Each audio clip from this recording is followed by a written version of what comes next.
Hi,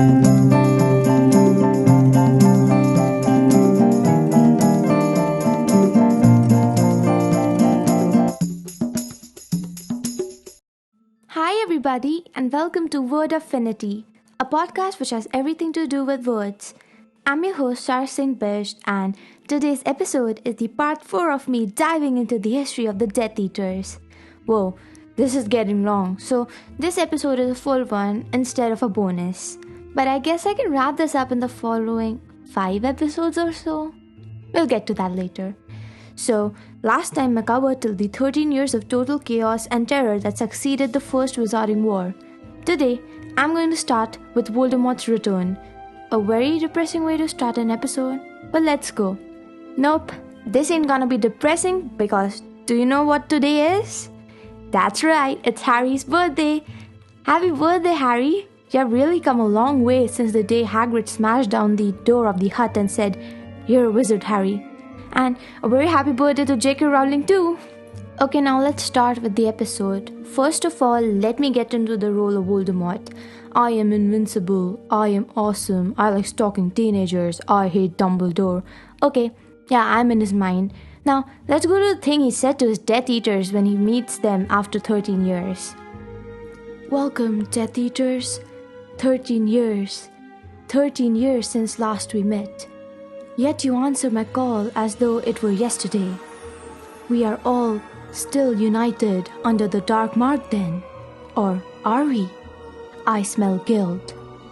There is a stench of guilt upon the air. I see you all, whole and healthy, with your powers intact. Such prompt appearances.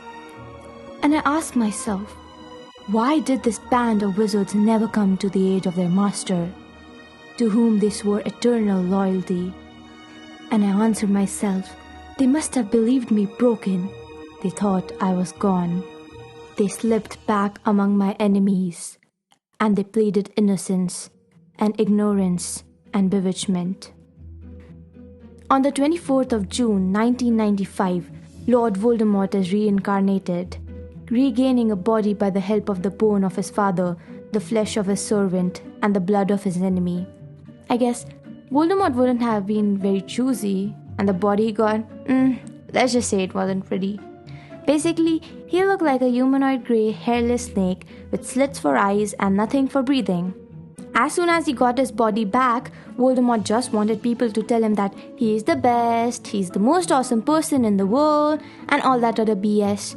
So he pressed the dark mark on the handless servant, aka Peter Pettigrew, and summoned his fake followers and gave that speech I said in the starting.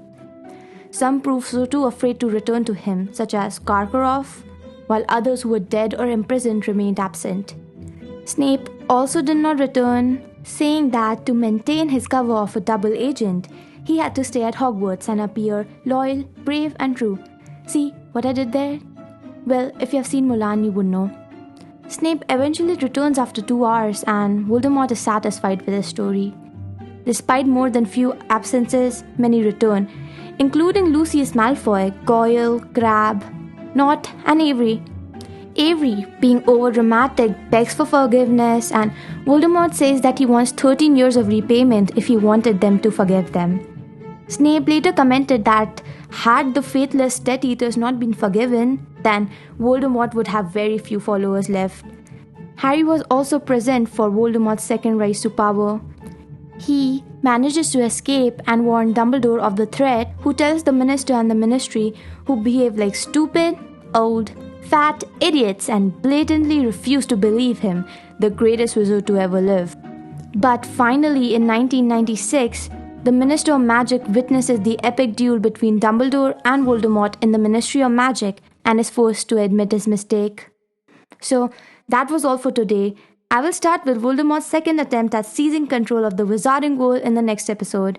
If you like this podcast, make sure to rate, review, and follow us. If you're listening on YouTube, please like, share, and subscribe. Thank you for listening. Bye!